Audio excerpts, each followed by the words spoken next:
वाडा तालुक्यातील बिलोशी येथील काठोडेपाडा परिसरातील सहारा फोम कंपनीला अचानक भीषण आग लागल्याची घटना घडली।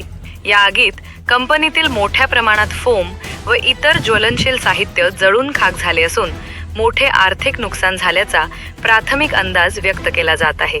आग लागल्याची माहिती मिळताच स्थानिक नागरिकांनी आणि कर्मचाऱ्यांनी तातडीने बाहेर पडत बचाव केला।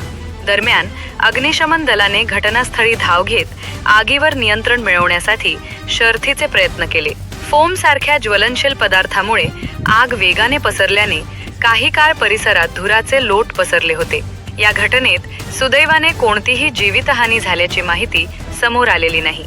मात्र कंपनीतील साहित्य आणि यंत्रसामग्रीचे मोठ्या प्रमाणावर नुकसान झाले आहे। आगीचे नेमके कारण अद्याप स्पष्ट झाले नसून शॉर्ट सर्किट किंवा तांत्रिक बिघाडामुळे आग लागल्याचा प्राथमिक अंदाज व्यक्त केला जात आहे।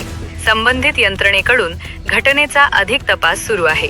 दरम्यान वाडा तालुक्यातील औद्योगिक भागात अशा प्रकारच्या आगीच्या घटना वाढत असल्याने नागरिकांकडून सुरक्षा उपाययोजना कडक करण्याची मागणी होत आहे।